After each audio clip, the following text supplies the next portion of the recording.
వేరే పార్టీ ఇక్కడ చెప్పడం కానీ ఎక్కడ కానీ యువతకి ఎంతో అవకాశం ఇచ్చింది కాంగ్రెస్ పార్టీ. ఎక్కడైనా యువత నిజంగా మాట్లాడగలని మీకేం తెలుసు అన్నట్టుగా వాళ్ళని అంకదొక్కాలని చూస్తారు. కానీ కాంగ్రెస్ పార్టీ అట్లా చేయలేదు. యువత భవిష్యత్తు కాబట్టి యువత కూడా ముందుకు తీసుకొస్తుంది. మరి అట్లనే అనుభవజ్ఞులైన సీనియర్ లీడర్లు అందరూ కూడా మాలాంటి యువతకి వాళ్ళు సలహాలు ఇస్తారు. మేము సలహాలు కావాలంటే కూడా అట్లాంటి అనుభవజ్ఞుల దగ్గర తప్పకుండా మేము సలహాలు తీసుకుంటాము. మరి కాంగ్రెస్ పార్టీకి ఎందుకు ఓటేయాలి? కాంగ్రెస్ పార్టీ ఆ రోజు కూడలో 6 గ్యారెంటీలను సోనియమ్మ ప్రకటించింది.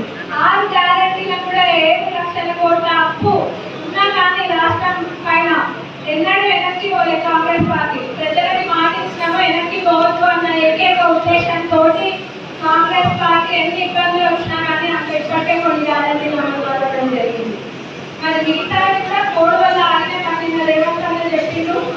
మరి రైతన్నలు ఇక్కడ చాలా మంది రైతన్నలు ఉంటుంటారు. మరి రైతన్నలకి శుభవార్తలు చెప్పిండు నిన్న రేవంత్ అన్న నారాయణ వేదిక ద్వారా. ఆగస్టు 15 వరకు రుణమాఫీ చేయాలి. మరి నియోజకవర్గానికి 3500 చెప్పున ఇల్లు ఇస్తామన్న తప్పకుండా అవన్నీ కూడా జరుగుతాయి కాంగ్రెస్ ప్రభుత్వంలో.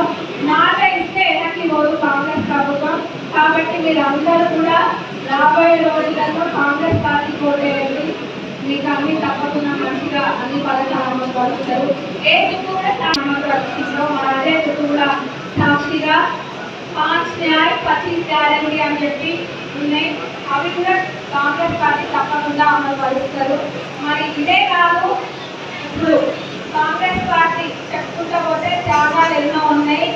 రాజీవ్ గాంధీ గారైనా మన ఇందిరమ్మ గారైనా వాళ్ళ ప్రాణాలు అర్పించిండ్రు.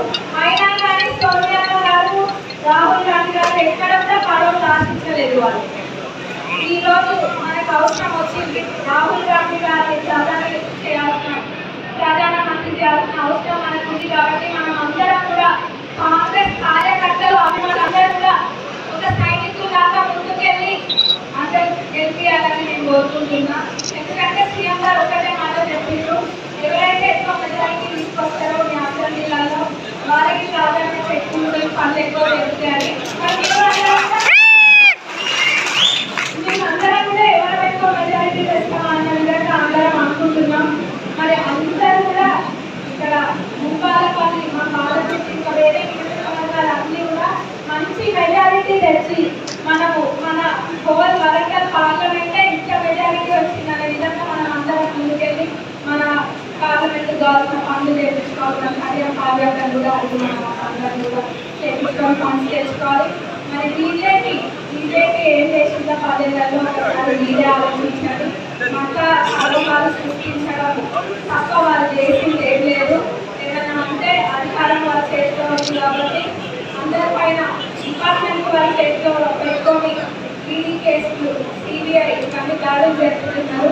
మరి ఇవన్నీ కూడా ప్రజలు ఎవ్వరు కూడా ఆలోచన లేకుండా లేదు. అందరూ కూడా ఆలోచిస్తున్నారు. ఆనాడు ఒక కేసులు పెట్టి ఇబ్బందులు పెట్టి అందరి ఒక ఖైదీలాగా స్టేషన్లో మోదీ గారు కూడా అదే చేయబోతున్నారు. మరి ఈడీ అని చెప్పి సిబిఐ అని చెప్పి ప్రజలందరూ గమనియాలి. మరి మీరందరూ కూడా అవకాశం